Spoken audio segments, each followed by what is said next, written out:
नमस्कार, पुरंदर न्यूज चॅनलमध्ये आपलं सर्वांचं स्वागत आहे। बारामती लोकसभेसाठी शरद पवारच उमेदवार। 4 वेळा महाराष्ट्राचे मुख्यमंत्रीपद व देशाचे संरक्षण मंत्री व कृषी मंत्रीपद भूषवलेल्या शरद गोविंदराव पवार हे राजकारणाचे तेल लावलेले पैलवान आहेत। देशाच्या राजकारणाची हवा कोणत्या दिशेने वाहत आहे याचा अचूक अंदाज शरद पवारांनाच असतो, असे दस्तूरखुद्द पंतप्रधान नरेंद्र मोदी यांनी बारामतीच्या जाहीर सभेत सांगितले होते। लोकसभेत विरोधी पक्षनेते पदही त्यांनी भूषवले आहे। मुंबई क्रिकेट असोसिएशनचे अध्यक्ष, बीसीसीआयचे अध्यक्ष तसेच इंटरनॅशनल क्रिकेट काउन्सिलचे ते अध्यक्ष होते। सध्या ते राज्यसभेचे खासदार असून त्यांनी स्थापन केलेल्या राष्ट्रवादी काँग्रेस पक्षाचे चिन्ह आणि पक्ष त्यांचे पुतणे व विद्यमान उपमुख्यमंत्री अजितदादा पवार यांनी बळकावले आहे। माजी मुख्यमंत्री वसंतदादा पाटील यांच्या पाठीत खंजीर खुपसून शरद पवार यांनी पहिल्यांदा मुख्यमंत्रीपद बळकावले।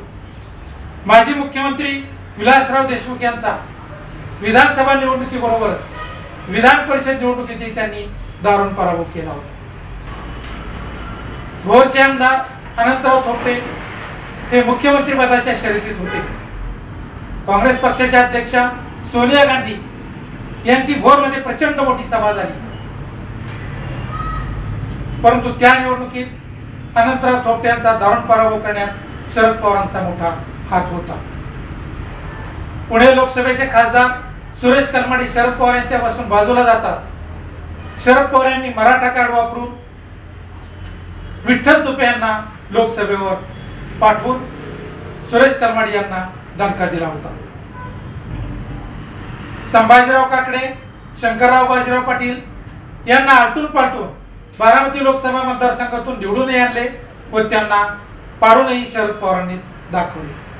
अपक्ष आमदार लक्ष्मण जगताप यांना पाठिंबा देऊन त्यांनी निवडून आणले, तर पक्षाचे अधिकृत उमेदवार चंदूकाका जगताप यांचा त्यांनी दारुण पराभव करून दाखवला होता।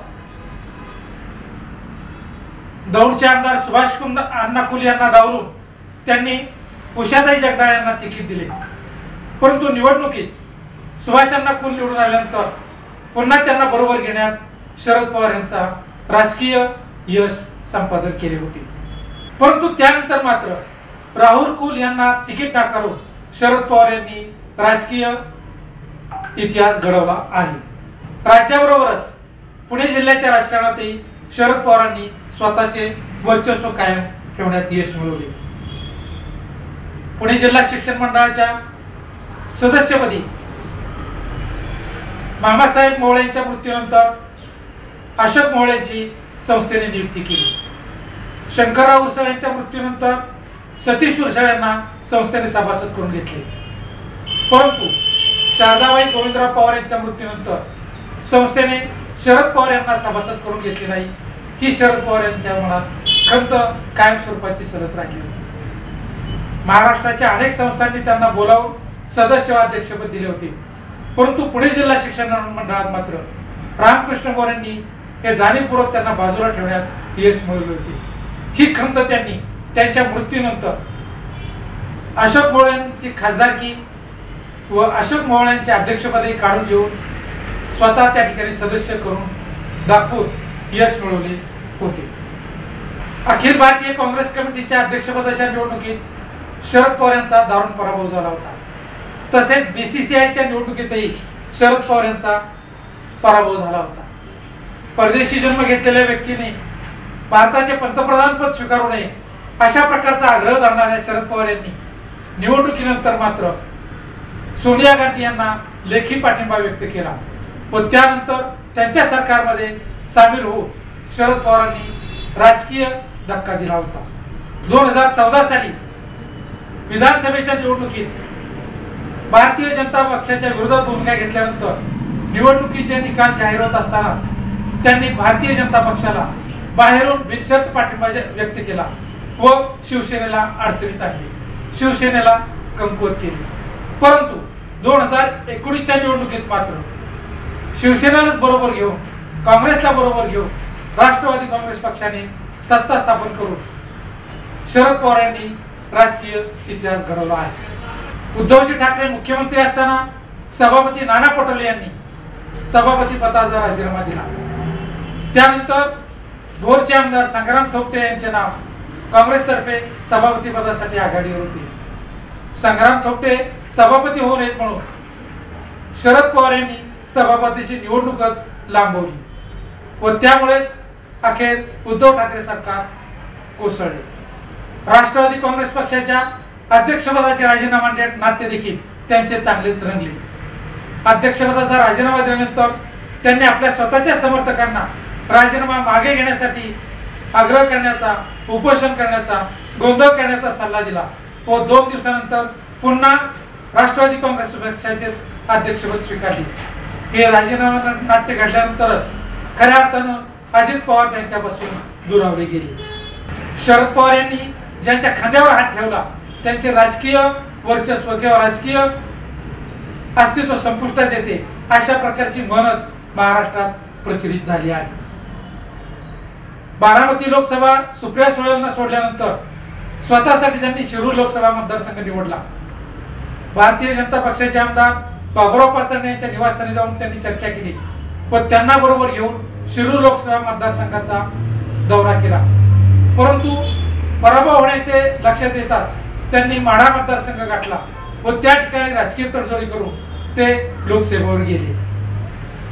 काँग्रेस पक्ष, काँग्रेस आरस पक्ष, यस काँग्रेस पक्ष, पुन्हा काँग्रेस पक्ष, राष्ट्रवादी काँग्रेस पक्ष आणि आता राष्ट्रवादी काँग्रेस शरद पवार पक्ष अशा प्रकारची त्यांची राजकीय स्थित्यंतर आपणास पाहावयास मिळतात। आता मात्र त्यांची राजकीय कसोटी बारामती लोकसभा मतदारसंघातच लागणार आहे। बारामतीचा अभेद्य असणाऱ्या गडाचे अनेक बुरुज ढासळले आहेत। अभेद्य गड कोसळण्याच्या मार्गावर आहे। त्यामुळे शरद पवार सुप्रिया सुळेंचा पराभव होण्यापेक्षा, किल्ल्याची पडझड पाहण्यापेक्षा स्वतःच रिंगणात उतरण्याच्या तयारीत आहे। सातारा लोकसभा मतदारसंघात सहानुभूतीच्या लाटेवर त्यांनी त्यांचे मित्र श्रीनिवास पाटील यांना विजय करून उदयनराजे यांचा पराभव केला होता। अशाच प्रकारची सहानुभूतीची लाट बारामती लोकसभा मतदारसंघात निर्माण करण्याचा प्रयत्न शरद पवार यांनी चालवलेला आहे। गेली महिनाभर सुप्रियाताई सुळे आठवड्यातून 4 वेळा पुरंदरमध्ये व बारामती लोकसभा मतदारसंघात मुक्काम ठोकून आहे। ही कशाची लक्षणे आहेत? अतिशय सावध पवित्रा शरद पवार यांनी घेतला आहे। अजित पवार यांची आक्रमक भूमिका ही शरद पवार यांना पथ्यावर पडली असून ते मतदारसंघामध्ये सहानुभूती लाट निर्माण करण्याच्या प्रयत्नात आहे। पुरंदरच्या राजकारणात सातत्यानं शरद पवार यांनी हस्तक्षेप करून आपलं वर्चस्व प्रस्थापित केलेलं आहे। दादा जाधवराव माजी मंत्री 64 वर्षाचे असताना पुरंदर जाहीर सभेत बैल म्हातारा जाय त्यांना यवताचा बाजार दाखवा अशा प्रकारचे जाहीर वक्तव्य करून शरद पवार यांनी दादा जाधवराव यांना रिटायर करण्याचा प्रयत्न केला होता, परंतु दुर्दैवानं वयाच्या 84व्या वर्षी शरद पवार यांना पुन्हा लोकसभेसाठी बारामती मतदारसंघातून दंड थोपटावे लागत आहे। अशा प्रकारची पुनरावृत्ती बारामती लोकसभा मतदारसंघात घडत आहे, परंतु शरद पवार यांची विरोधकांना जवळ करण्याची क्षमता फार मोठी आहे। त्यांची ती कलाच आहे असं म्हणण्यात काहीच वावगं ठरणार नाही। महाराष्ट्रातील अनेक विरोधकांना बरोबर घेऊन त्यांनी वेळोवेळी आपली सत्ता स्थापन करण्यात यश मिळवलेलं आहे। आगामी लोकसभा निवडणुकीत शरद पवार काय जादू दाखवणार याकडे संपूर्ण भारत देशाचे लक्ष लागून राहिले आहे। धन्यवाद।